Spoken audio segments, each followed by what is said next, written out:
السلام علیکم میرے پیارے پیارے لسنرز، کیسے ہیں آپ سب لوگ؟ مجھے امید ہے سب لوگ خیریت سے ہوں گے، ٹھیک ٹھاک ہوں گے اور مزے میں ہوں گے۔ مجھے آپ کو یہ بتانا تھا کہ جو میرے پرانے لسنرز ہیں، پرانے اس تاوان والے دور کے جو لسنرز ہیں اور جو میری چوائس کو بہت زیادہ اس کو پسند کرتے ہیں، اس پر بہت زیادہ اعتماد کرتے ہیں، تو ان کے لیے میں نے خاص طور پر ایک ناول اسٹارٹ کیا ہے، لیکن اس کو میں نے اس چینل پر اپلوڈ نہیں کیا۔ اس کو جو میرا دوسرا چینل ہے اردو اوریجنل، میں نے اس پر اپلوڈ کیا ہے۔ اس کا نام ہے خوابوں کے شیش محل۔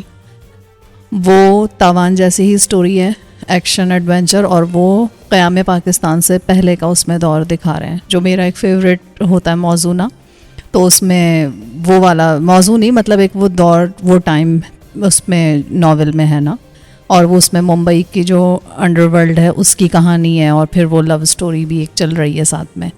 تو مجھے امید ہے کہ وہ جو میرے پرانے والے ساتھی ہیں نا، وہ وہاں پر ضرور جائیں گے اور وہ ناول سٹارٹ کریں گے سننا اور انجوائے کریں گے اس کو۔ یہاں پہ میں نے اس لیے نہیں کیا کیونکہ یہاں پہ آلریڈی یہ شہباز والی کہانی چل رہی ہے، تو پھر آپ لوگ ڈسٹرب ہو جاتے ہیں اس پہ اور اس پہ، تو وہ ادھر آپ لوگ جا کے انجوائے کریں اس کو، اور میں اس کا لنک بھی دے دیتی ہوں ڈسکرپشن باکس میں، وہ ناول انجوائے کریں۔ اس کے علاوہ میرا ایک اور چینل ہے خواتین ڈائجسٹ ناول، وہاں پر بھی میں نے رومانٹک ناولز اپلوڈ کیے ہیں کچھ، اور کر بھی رہی ہوں آگے، تو اس کو بھی جا کر جلدی سے سبسکرائب کریں، اور جو رومانٹک سننے کے شوقین ہیں وہ وہاں چلیں اور سنیں اور انجوائے کریں۔ اور چلیں ہم شہباز والی کہانی کو آگے بڑھاتے ہیں۔ ایپیسوڈ 319۔ مہا پجاری کے چہرے پر جو فاقرانہ تاثرات آئے تھے، مجھے لگا وہ نہایت جاں پسند اور اپنے اختیارات کے معاملے میں ضدی شخص تھا۔ اس کے ہوتے ہوئے ریاست اور موبد میں اچھے تعلقات مشکل تھے۔ دوسری طرف رینارڈ کے بارے میں بھی یہی کہا جا سکتا تھا، مگر یہ دونوں اصل میں مفاد پرست تھے۔ اگر ان کا مفاد ہوتا تو یہ جھکنے میں ایک لمحہ نہ لگاتے، اور اگر مفاد نہ ہوتا تو آنکھیں پھیرنے میں دیر نہ کرتے، مگر فی الحال دونوں کی بن رہی تھی۔ یہ صورتحال میرے لیے غیر متوقع مگر میرے حق میں تھی۔ میری سزا کا فیصلہ کچھ دیر کے لیے ٹل گیا تھا۔ رینارڈ رائل کو حکم دے کر وہاں سے چلا گیا، اس کا موڈ آف ہو گیا تھا۔ اس دوران میں بالکل خاموش رہا۔ پھر رائل مجھے اسی حالت میں مہا پجاری اور اس کے ساتھی کے ہمراہ باہر لایا، جہاں بیل گاڑیوں کے ساتھ مہا پجاری کا حفاظتی دستہ موجود تھا۔ چند ایک پجاری مزید تھے جو باہر ہی رہے تھے۔ ایسا لگ رہا تھا یہاں صرف پجاریوں کو سواری استعمال کرنے کی اجازت تھی، ورنہ میں نے اعلیٰ سرکاری عہدیداروں کو بھی پیدل چلتے دیکھا تھا۔ البتہ رینارڈ کا علم نہیں تھا کہ جب وہ باہر نکلتا ہوگا تو کوئی سواری استعمال کرتا ہوگا یا نہیں۔ رائل نے مجھے اسی حالت میں پجاریوں کے حوالے کر دیا۔ انہوں نے مجھے ایک بیل گاڑی میں سوار کرایا۔ مجھے یاد آیا کہ موبد جو آرگون سے باہر تھا، وہاں تک جانے کے لیے ایک طویل سرنگ میں سفر کرنا پڑتا تھا، اور اس سرنگ میں سفر بیل گاڑیوں کی مدد سے ہوتا تھا۔ بیل گاڑیاں شمال کی طرف روانہ ہوئی، اور کوئی 10 منٹ بعد ہم سرنگ کے دہانے کے سامنے تھے۔ یہ خاصی چوڑی سرنگ تھی، اور اس میں آنے جانے کے راستے الگ الگ تھے۔ یہاں رائٹ ہینڈ ڈرائیو تھی۔ مہا پجاری کا قافلہ 3 بیل گاڑیوں پر مشتمل تھا، اور ان پر سنہرے رنگ کے پرچم نصب تھے، اس لیے جہاں سے یہ گاڑیاں گزرتی وہاں سب رک جاتے، اور لوگ مہا پجاری کی بیل گاڑی کے آگے جھک جاتے۔ مہا پجاری اور اس کا نائب پہلی بیل گاڑی میں تھے، دوسری بیل گاڑی میں عام پجاری تھے، اور میں تیسری بیل گاڑی میں موبد کے سپاہیوں کے ساتھ تھا۔ مراتب کے لحاظ سے تینوں گاڑیوں میں فرق تھا۔ باہر ابھی دن تھا، مگر سرنگ میں روشنی کے لیے مشعلیں جلانی پڑ رہی تھیں، اور ہر چند قدم کے بعد دیوار پر ایک مشعل لگی ہوئی تھی۔ سرنگ کوئی 20 فٹ چوڑی تھی۔ اس کی چھت کو لکڑی کے تختے لگا کر مضبوط کیا گیا تھا، اور ان تختوں کو ترچھے ستون سہارا دے رہے تھے جو پتھروں کی مدد سے نصف دیوار تک میں نصب تھے۔ ہر 100 گز کے بعد چھت میں سوراخ نظر آتا، جو یقیناً تازہ ہوا کے آمد و رفت کے لیے تھا۔ میرے ساتھ بیٹھے سپاہی کچھ دیر خاموش رہے، لیکن پھر انہوں نے دھیمی آواز میں آپس میں گفتگو شروع کر دی۔ وہ میری طرف سے مطمئن تھے کہ میں بندھا ہوا ہوں، اس لیے ان کا دھیان میری طرف نہیں تھا، اور ان کے اس اطمینان سے فائدہ اٹھاتے ہوئے میں نے خود کو آزاد کرانے کی کوشش شروع کر دی۔ میں کلائی میں بندھی رسی کو حرکت دے کر ڈھیلا کرنے کی کوشش کر رہا تھا۔ آج پھر خواری ہوگی، یہ منحوس ساتھ ہے، اب اس کی نگرانی کرنی ہوگی، ایک سپاہی نے کہا۔ مجھے تو آج رات نورینوں سے ملنا تھا، دوسرے نے ٹھنڈی آہ بھری۔ پتہ نہیں یہ کون ہے اور مہا پجاری سے کیوں لے کر جا رہے ہیں؟ تیسرے نے کیناتوز نگاہوں سے مجھے گھورتے ہوئے کہا۔ وہ موبد کے سپاہی تھے، اور ظاہر ہے بیشتر وقت آرام کرتے رہتے تھے۔ انہیں خطرہ تھا کہ میری آمد سے ان کا آرام نہ مارا جائے۔ جب وہ میری طرف دیکھتے تو میں ساکت ہو جاتا، اور جب آپس میں بات کرتے تو ہاتھ کی رسی ڈھیلی کرنے کی کوشش کرتا۔ میں نے سوچ لیا تھا کہ ایک بار میرا ہاتھ کھل گیا تو میں پہلے ان سپاہیوں سے نمٹوں گا۔ ان کے پاس تیر کمان اور نیزے تھے، اس کے علاوہ کسی پتھر سے بنے گول اور نوکدار ہتھیار تھے جن کی لمبائی فٹ بھر تھی، اور شاید انہیں خنجر کی طرح استعمال کیا جاتا ہوگا۔ یہ ہتھیار انہوں نے 2 کر کے اپنے پٹکوں میں اڑس رکھے تھے۔ مجھے اب تک ان کے پاس کوئی دھار والا ہتھیار نظر نہیں آیا تھا، کیونکہ دھار والے آلات کے لیے دھات لازمی تھی، اور یہ صرف سونے اور چاندی سے واقف تھے، جن سے ہتھیار یا اوزار نہیں بن سکتے۔ راجہ نے بتایا تھا کہ سرنگ کا سفر آدھے گھنٹے سے زیادہ کا نہیں تھا۔ احرام نما موبد آرگون سے کوئی 3 میل کی مسافت پر تھا۔ یہ موبد بجائے خود ایک چھوٹا سا قلعہ تھا، مگر اس کی فصیل موبد کو چاروں طرف پائے جانے والے ہارن اسمار اور گونر سے محفوظ رکھنے کے لیے تھی۔ ہمیں سفر کرتے ہوئے کوئی 20 منٹ ہونے کو آئے تھے اور میں نے مسلسل کوشش کر کے رسی کسی قدر ڈھیلی کر لی تھی، مگر اب بھی اس میں سے ہاتھ نکالنا مشکل تھا۔ میں کوشش کرتا تو ہاتھ نکل جاتا، مگر اس میں زور لگانا پڑتا اور یہ چوکنا ہو جاتے۔ میں نہیں چاہتا تھا کہ انہیں آخری وقت تک پتہ چلے، اس لیے رسی کو مزید ڈھیلا کرتا رہا، مگر این اس وقت جب میں نے رسی اتنی ڈھیلی کر لی کہ ہاتھ نکال سکوں تو اچانک کی سرنگ ختم ہو گئی۔ ہم موبد کے ہاتھے میں نکل آئے۔ یہاں بے شمار لوگ تھے جو مختلف کاموں میں لگے ہوئے تھے۔ راستے کے دونوں طرف سبزہ زاروں میں پجاری حسین لڑکیوں کے ساتھ چہل قدمی اور خوش گپیوں میں مصروف تھے۔ ہر پجاری نے ویسے ہی سنہری رنگ کا لبادہ پہنا ہوا تھا جو مہا پجاری اور اس کے نائب نے بھی پہن رکھا تھا۔ فرق صرف ان لبادوں پر پائے جانے والے نشانات کا تھا جن سے پتہ چلتا تھا کہ کون کس رتبے کا پجاری ہے۔ جو پجاری نہیں تھے انہوں نے سفید رنگ کے لباس پہنے تھے اور ان میں لڑکیاں بھی شامل تھیں۔ یہ خدام اور خادمائیں تھیں۔ یہاں بے شمار سپاہی بھی نظر آ رہے تھے۔ میں رک گیا کیونکہ اتنے لوگوں کی موجودگی میں فرار کی کوشش احمقانہ حرکت ہوتی۔ میں چند منٹ میں پکڑا یا مارا جاتا۔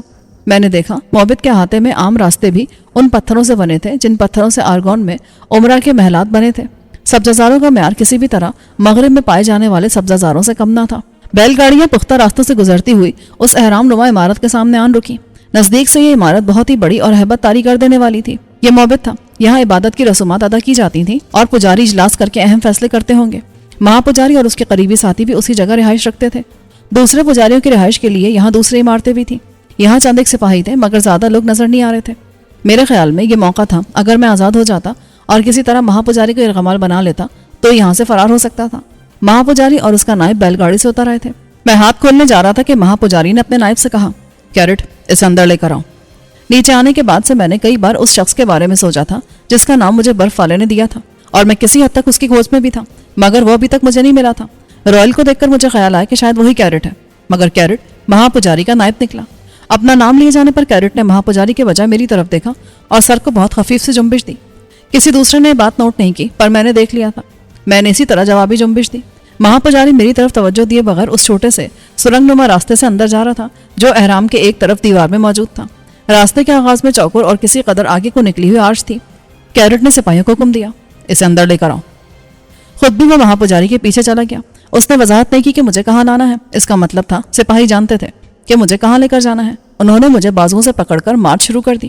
سرنگ نما راستے میں داخل ہوئے تو کچھ دور تک سیدھا رہا، پھر اوپر جانے لگا، یعنی بلندی کی طرف جا رہا تھا۔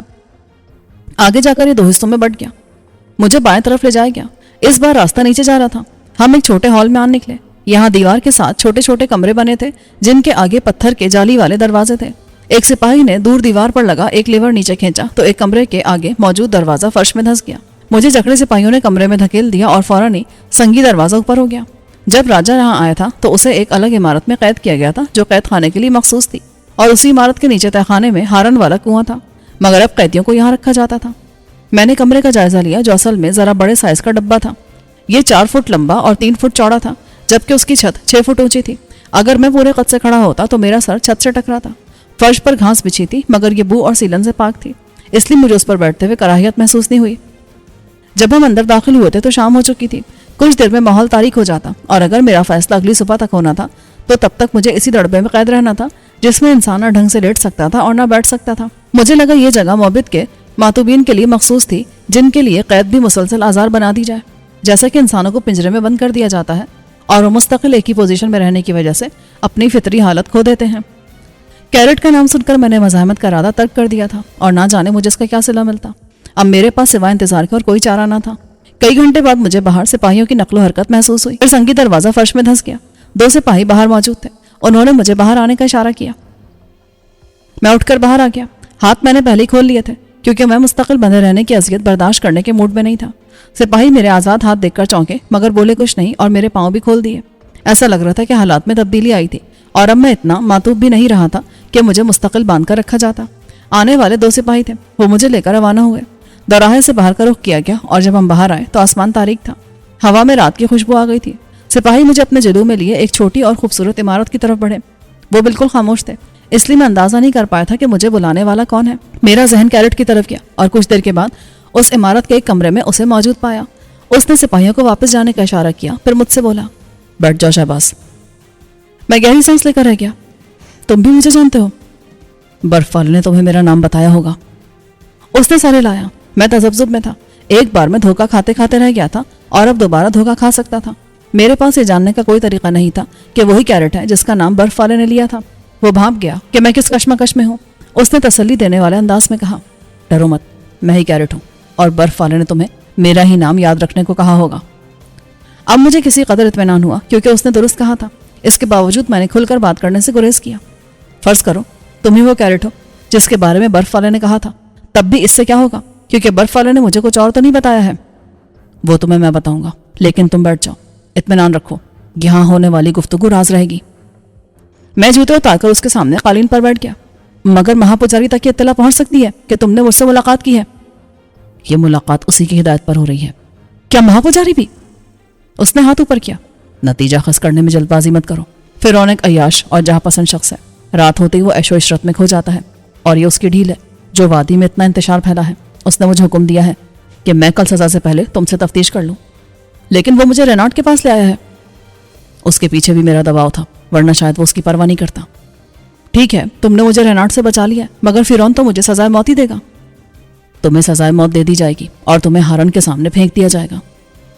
میرے جسم میں پھریڑی سی دوڑ گئی۔ اتنی خوفناک سزا؟ موبت کے مجرموں کو عام طور پر یہی سزا دی جاتی ہے۔ ٹھیک ہے، مجھے سزا دی جاتی ہے، اس کے بعد کیا ہوگا؟ تمہیں سزائے موت دے دی جائے گی، مگر تمہیں یہاں سے نکال دیا جائے گا۔ وہ کیسے؟ یہ کام تم مجھ پر چھوڑ دو۔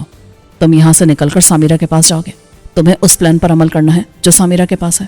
کیسا پلان؟ یہی کہ کم سے کم خون بہائے بغیر آرگون کو رینارڈ سے نجات دلائی جائے۔ وقت بہت کم ہے کیونکہ جلد رینارڈ خود اپنی فوج لے کر حریفوں کے خلاف لشکر کشی کرنے والا ہے، اور وہ بھی کمزور نہیں ہے۔ تم سوچ سکتے ہو کہ دونوں طرف سے کتنا نقصان ہوگا۔ تب مجھے سامیرا کے پاس بھیج دیا جاتا، یہاں کیوں بھیجا گیا ہے؟ اس کی وجہ ہے، کیرٹ نے کسی قدر بے چینی سے کہا، میرے پاس وقت کم ہے، تمہیں صرف مجھ سے ملنے کے لیے یہاں بھیجا گیا ہے، کیونکہ جو میں تمہیں بتا سکتا ہوں وہ کوئی اور نہیں بتا سکتا۔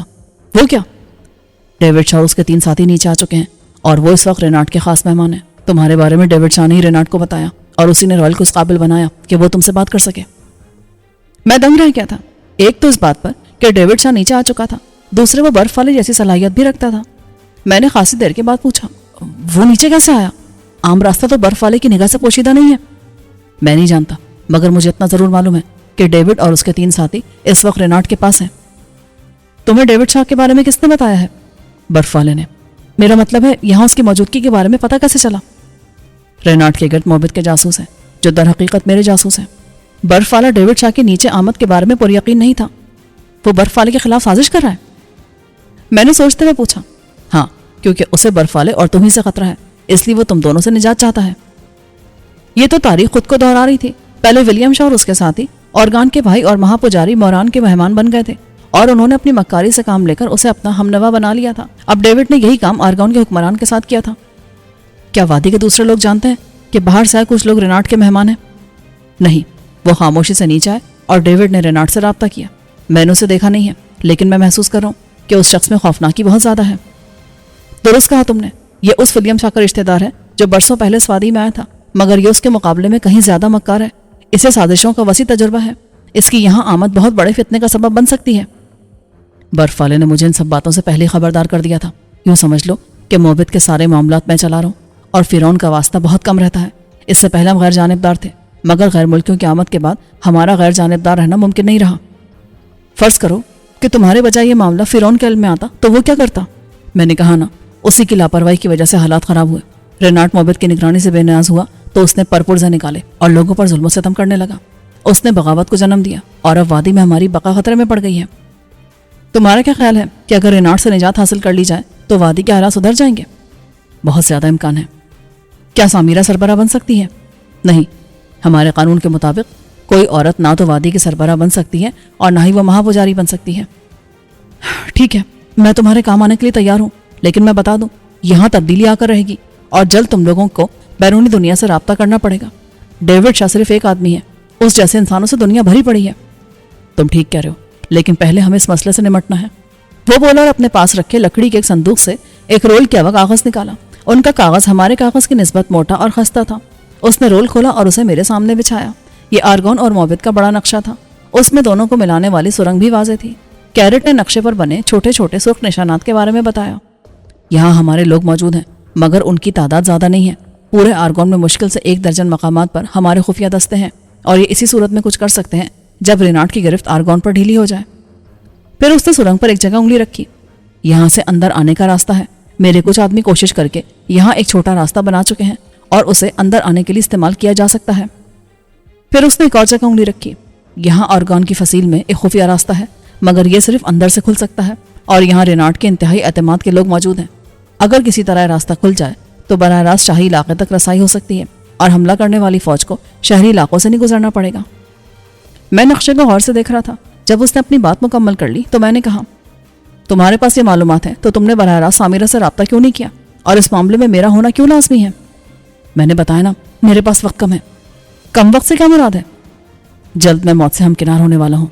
یہ پیشن گوئی برف والے نے کی ہے اور میرا علم بھی یہی کہتا ہے کہ میں اس کام کی تکمیل تک زندہ نہیں رہوں گا اور باہر سے آنے والا ایک فرد اسے مکمل کرے گا. کیا ضروری ہے کہ وہ فرد میں ہی ہوں؟ کیا کہہ سکتے ہیں. میں تو اتنا جانتا ہوں کہ ہم انسان کچھ بھی نہیں جانتے. بس اوپر والا جو علم اور عقل دیتا ہے اس کی روشنی میں فیصلے کرتے ہیں. کبھی یہ فیصلے درست ہوتے ہیں اور کبھی غلط ثابت ہوتے ہیں. اب مجھے کیا کرنا ہے؟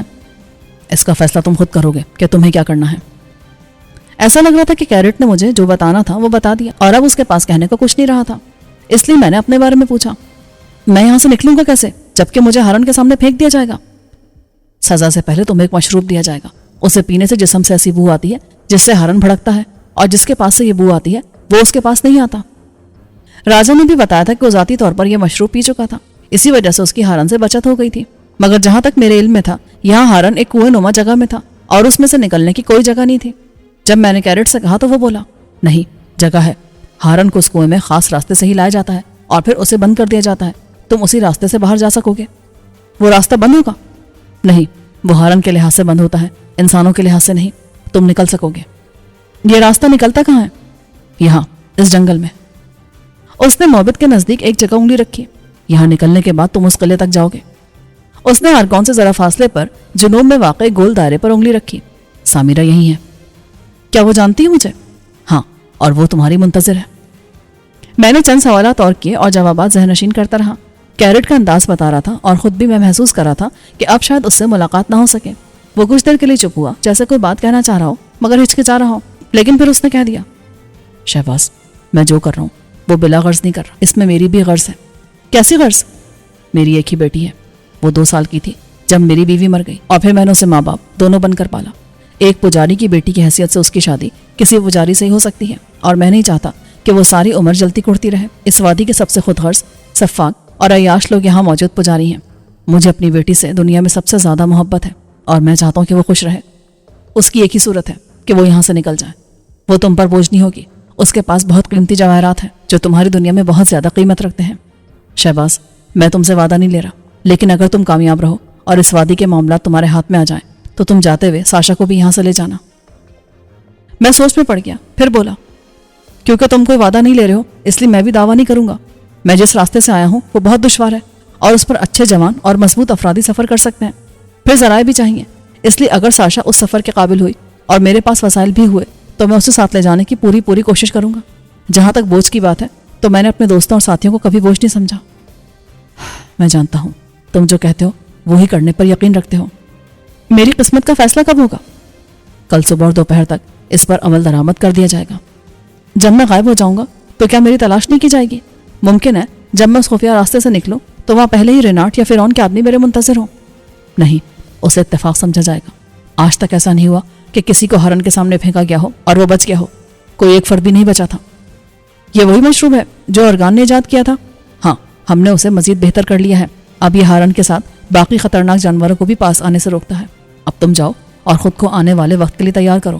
یاد رکھنا, جہاں سے تمہیں نیچے پھینکا جائے اس کے بائیں طرف چند قدم کے فاصلے پر وہ دروازہ ہے. اس پر لگے تختوں میں اتنی گنجائش ہے کہ تم وہاں سے نکل سکو گے. میں واپس آتے ہوئے سوچ رہا تھا کہ بظاہر کیرٹ ٹھیک ٹھاک لگ رہا ہے, یعنی کسی جان لیوا مرض کا شکار نہیں لگتا. تو کیا اس کی ممکنہ موت غیر طبعی ہوگی؟ کیا اس کا راز فاش ہو جائے گا؟ وہی سپاہی مجھے واپس اسی ڈبے میں بند کر گئے.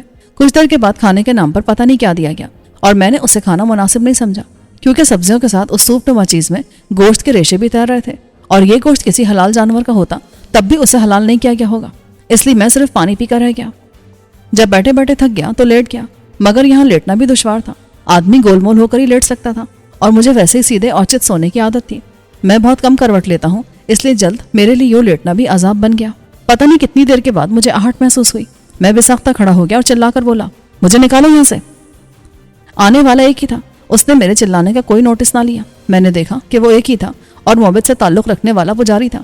اس نے نزدیک آ کر پہلے داخلی دروازے کی طرف دیکھا, پھر منہ پر انگلی رکھ کر مجھے خاموش رہنے کا اشارہ کیا. میں پہلے ہی چپ تھا.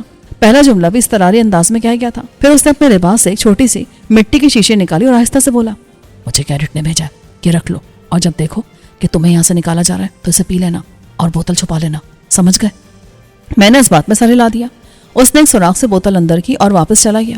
یہ مشکل سے 4 انچ لمبی اور 2 انچ موٹی مٹی کی بوتل تھی جس کے منہ پر کارک لگا تھا. میں نے اسے اپنے پاجامے کی جیب میں رکھ لیا. یہاں کسی کو اس بات کا پتہ نہ چلتا.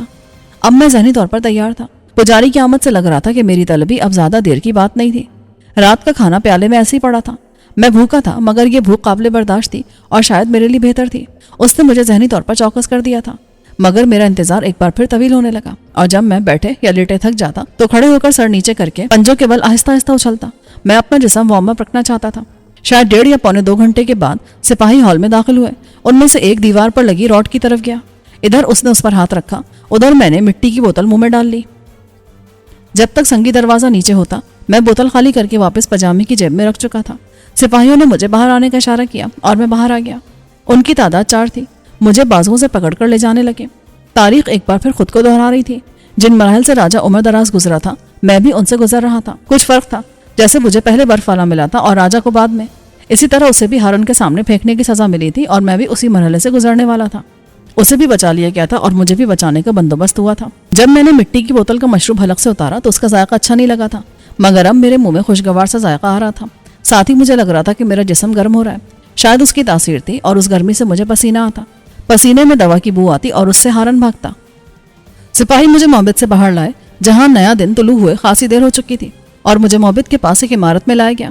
اندر گھستے مجھے اندازہ ہو گیا کہ یہ قید خانے کی پرانی عمارت تھی, مگر اب اسے گودام کے طور پر استعمال کیا جا رہا تھا. پرانی کوٹریاں توڑ کر وسیع ہال بنائے گئے تھے. وہاں اجناس اور دوسرا سامان رکھا تھا. پہلی منزل کے بعد تہخانے میں بھی ہال تھے, اور جب ہم اس سے نیچے والے ہال میں آئے تب اندازہ ہوا کہ ہم کسی تعذیب گاہ میں ہیں. وہاں شدید قسم کی بو تھی. اس بدبو میں وحشت تھی. یوں لگ رہا تھا جیسے حیوانوں اور سڑتے گوشت کی ملی جلی بدبو ہو. یہاں اسمار بھی ہوتے تھے جن کے سامنے زندہ قیدیوں کو پھینک دیا جاتا تھا. یہ طریقہ اورگان کے بھائی موران نے نکالا تھا. پھر اسی نے انسانوں کو ہارن کے سامنے پھینکنا شروع کیا. اس کے دور تک وادی میں باہر سے آنے والے ریاست کے مجرم شمار ہوتے تھے, مگر اس نے انہیں محبت کا مجرم بنا دیا. اسی نے راجہ عمر دراز کو مجرم قرار دیا تھا اور ولیم شاہ کو مہمان بنا دیا تھا. تہخانے میں فرعون کے ساتھ کیرٹ اور چند اعلیٰ پجاری تھے. تہخانے کے وسط میں کھلا ہوا کنواں تھا جس کا قطر شاید 30 فٹ تھا, اور اس کے اندر سے ایسی آواز آ رہی تھی جیسے کوئی گھوڑا چہل قدمی کر رہا ہو. کیرٹ نے مجھے بچانے کی تدبیر پہلے ہی کر لی تھی اور مجھے معلوم تھا ہارن میرے پاس نہیں آئے گا. اس کے باوجود مجھے اپنے رونگٹے کھڑے ہوتے محسوس ہوئے. ایک جلاد تھا جبکہ نصف درجن سپاہی پہلے سے موجود تھے. مجھے جلاد نے اپنے قبضے میں کر لیا. وہ تقریباً 7 فٹ کا ایسا تنومند شخص تھا کہ اس نے میرا بازو جب پکڑا تو مجھے لگا میرا بازو کسی شکنجے میں آ گیا ہو. میں اسے ذرا بھی جنبش نہیں دے سکتا تھا. فرعون نے میری طرف دیکھا اور بولا, تم اقرار کرتے ہو کہ تم اس وادی میں باہر سے آئے ہو؟ ہاں, میں باہر سے آیا ہوں, اگرچہ میں جان بوجھ کر نہیں آیا ہوں. میں نے جو کہا اس کا ترجمہ کیرٹ نے کر کے فرعون تک پہنچایا. بے شک تم جان بوجھ کر نہیں آئے ہو, مگر یہاں آنے والا ہر فرد موت کا مستحق ہوتا ہے. فرعون نے پرخمار لہجے میں کہا. ایسا لگ رہا تھا کہ وہ دن میں بھی پیتا ہے. اس لیے تمہیں سزائے موت دی جاتی ہے. سزائے موت سنانے کے انداز میں بھی لاپرواہی تھی, جیسے وہ جلد از جلد یہ معاملہ نمٹا کر واپس اپنے عشرت قدے جانا چاہتا. فرعون کی طرف سے سزا سنائے جاتے ہی کیرٹ نے جلاد کو اشارہ کیا تھا کہ میں نے کہا عام طور سے سزائے موت پانے والے کی آخری خواہش پوری کی جاتی ہے. کیرٹ نے میری بات فرعون تک پہنچائی. وہ بولا, یہاں ایسا کوئی رواج نہیں ہے. پھر بھی میں چاہوں گا کہ جلاد مجھے نیچے نہ پھینکے, میں خود نیچے چھلانگ لگانا چاہتا ہوں. کیرٹ نے میری بات دوسروں تک پہنچائی تو فرعون اور اس کے ساتھیوں کے چہرے پر دلچسپی نظر آنے لگی. شاید پہلے کبھی کسی نے ایسی فرمائش کی نہیں تھی. فرعون نے کچھ دیر سوچنے کے بعد سر ہلایا. ٹھیک ہے, تمہیں خود چھلانگ لگانے کی اجازت دی جاتی ہے. اگر میں یہ کہوں کہ میں پرسکون تھا تو یہ غلط ہوگا. میں اندر سے مضطرب تھا, اوپر سے پرسکون رہنے کی کوشش کر رہا تھا. راجہ نے اس جگہ کے بارے میں بتایا تھا کہ یہ بند ہوتی تھی اور پہلے صرف ایک سوراخ ہوتا تھا جس سے ماتوب کو اندر پھینکا جاتا تھا, مگر اب پورا کنواں کھلا تھا اور غالباً ایسا اس لیے کیا گیا تھا کہ زیادہ سے زیادہ تماشائی اندر کا منظر دیکھ سکیں. فرعون کے اشارے پر جلاد نے مجھے چھوڑ دیا. میں نپے تلے قدموں سے کنویں کی طرف بڑھا. جیسے جیسے میں آگے جا رہا تھا بدبو شدید تر ہوتی جا رہی تھی اور اب وہ ایسی تھی کہ آدمی آسانی سے قے کر سکتا تھا. میں نے سانس روکتے ہوئے اندر جھانکا. اب تک میں نے صرف اس مخلوق کے بارے میں سنا تھا, پہلے دیو مالائی کہانیوں اور فلموں میں دیکھا اور پڑھا تھا. پھر یہاں ایک مردہ ہرن کو دیکھا تھا جسے اسمار کھا رہے تھے, مگر آج پہلی بار ایک زندہ ہرن کو دیکھ رہا تھا. نیچے نیم تاریکی تھی اور ایک تنومند جانور ہلکے قدموں سے دائرے میں چل رہا تھا. دائرے میں چلنا اس کی مجبوری تھی. یہاں اس کے لیے زیادہ جگہ نہیں تھی. اس کا اوپری دھڑ انسان سے مشابہ تھا مگر یہ بالکل انسان جیسا نہیں تھا. اس کی گردن کے پیچھے ریڑھ کی ہڈی ابھری ہوئی تھی اور ہاتھوں میں انگلیوں کی مانند کھرپے سے دکھائی دے رہے تھے. کنویں کا قطر 30 فٹ کا اور اونچائی بھی اتنی ہی تھی. تقریباً 10 فٹ لمبا اور اتنا ہی اونچا ہارن میرے اندازے کے مطابق کم سے کم 2 ٹن وزنی تھا. اس کا جسم بہت بڑا اور سر کے نیچے 2 بیلچے نما ہاتھ دیوار ٹٹول رہے تھے. اس کے سر پر لمبے بال تھے جو چلنے کے دوران جھول رہے تھے. اس نے شاید انسانوں کی سرگرمی محسوس کر لی تھی. اس نے سر اٹھا کر اوپر دیکھا اور ایسی خوفناک راہٹ نکالی کہ میں نے ایسی آواز پہلے کبھی نہیں سنی تھی. یہ دل میں خوف بھر دینے والی آواز تھی. میں کچھ دیر انتظار کرتا رہا کہ میرے جسم سے بو آنا شروع ہو جائے مگر ابھی تک مجھے بو محسوس نہیں ہوئی تھی. دیر مت کرو، فرعون نے گونجتی آواز میں کہا. وہ اور دوسرے لوگ کنویں کے ایک سرے پر آ گئے تھے اور اب وہ منتظر تھے کہ میں نیچے کودوں تو وہ ہارن کے ہاتھوں میرا انجام دیکھ سکیں. وہ زیادہ تھے اس لیے ہارن ان کی طرف متوجہ تھا اور رک کر اوپر دیکھ رہا تھا. ابھی تک مجھے وہ گیٹ نظر نہیں آیا تھا کہ جہاں سے ہارن کو اس کنویں میں پہنچایا گیا تھا. میں جھک کر دیکھ رہا تھا کہ عقب سے جلاد نے میری پیٹھ کو تھپکی دی اور میں گرتے گرتے بچا. میں نے مڑ کر اسے خفگی سے دیکھا. اس بار اس نے جیسے دھکا دینے کے لیے دونوں ہاتھ آگے کیے تھے. اس کے بعد جو ہوا وہ بے ساختہ تھا. میں نے اس کے دونوں ہاتھ پکڑتے ہوئے عقب میں اپنے دونوں پاؤں ہوا میں اچھالے اور کنویں کی منڈیر پر ٹکتے ہوئے اسے اپنی طرف کھینچا. اس کا جسم غیر متوازن تھا. جب وہ اتنا آگے آیا کہ میں نیچے کود سکوں تو میں نے نیچے چھلانگ لگا دی. جلاد کھینچا چلا آیا. اس کے حلق سے چیخ نکلی تھی. یہ اضطراری چیخ تھی. اس کا نصف دھڑ کنویں میں لٹک گیا تھا. میں اس کے ہاتھوں کو پکڑے جھول رہا تھا. میں نے دیوار پر پاؤں مار کر اسے مزید کھینچا اور وہ نیچے گرنے لگا. میں نے اس کے ہاتھ چھوڑ دیے اور نیچے گرتے ہوئے خود کو متوازن کرنے لگا. جیسے ہی میرے پاؤں زمین پر لگے میں نے بائیں طرف قلع بازی کھائی اور اوپر سے گرتے جلاد کے نیچے آنے سے بال بال بچا. اس کے حلق سے دوسری ڈکراتی چیخ نکلی. اس بار بھی اسے چوٹ نہیں لگی تھی اور وہ خوف سے چیخا تھا. یہ سب 2 سیکنڈ میں ہو گیا تھا. اس دوران ہارن ہماری طرف متوجہ ہو گیا تھا. وہ غرایا اور ہماری طرف لپکا. اسے آتے دیکھ کر جلاد کے حلق سے طویل چیخ نکل گئی اور اس چیخ نے اسے مروا دیا کیونکہ ہارن نے پہلے اسے اٹھا لیا. جلاد پھر دھاڑا اور اس کی چیخ پر ہارن نے ناپسندیدہ انداز میں غرا کر اچانک اسے دیوار پہ دے مارا. یہ کام اس نے اتنی قوت اور وحشت سے کیا کہ جلاد شاید ایک لمحے میں مر گیا تھا. کنویں کی دیواریں پتھروں سے بنی تھیں. اس دوران میں بیٹھے بیٹھے زمین پر پیچھے سرک رہا تھا. میں نے موٹے لٹھوں سے بنائی گیٹ دیکھ لیا تھا. یہ گیٹ بھی نہیں تھا بلکہ ہارن کو یہاں لانے کے بعد ان لٹھوں سے یہ راستہ بند کر دیا گیا تھا اور اس میں کہیں کہیں خلا تھے. اوپر چیخو پکار ہو رہی تھی اور سبھی کچھ نہ کچھ کہہ رہے تھے. ہارن بدستور مردہ جلاد کو الٹ پلٹ کر دیکھ رہا تھا. جلد سے اندازہ ہو گیا کہ وہ مر چکا ہے اس لیے اس نے جلاد کی لاش اوپر اچھال دی. اس نے ناقابل یقین قوت سے اسے پھینکا تھا اور وہ یقیناً کنویں سے خاصا دور جا کر گرا ہوگا. اب ہارن میری طرف متوجہ ہوا. اس نے ایک اور بھیانک آواز نکالی اور میری طرف آیا. چند لمحے کو میری آنکھوں کے آگے موت ناچ گئی.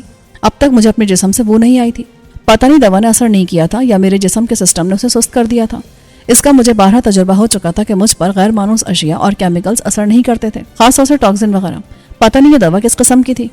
میں گیٹ سے چند قدم کے فاصلے پر تھا. میں نے اس حرکت کیے بغیر سر گھما کر گیٹ کی طرف دیکھا اور مجھے اس کے نیچے خلا سا محسوس ہوا. لیکن اس سے پہلے کہ میں اس کی طرف سرکتا یا کوئی بھی حرکت کرتا، ہارن کے دونوں کھرپے نما ہاتھ میرے شانوں اور 7 بازوؤں پر جمے. پھر اس نے کسی کھلونے کی طرح مجھے اٹھا لیا. ہارن اٹھا کر مجھے اپنے چہرے کے سامنے لے آیا.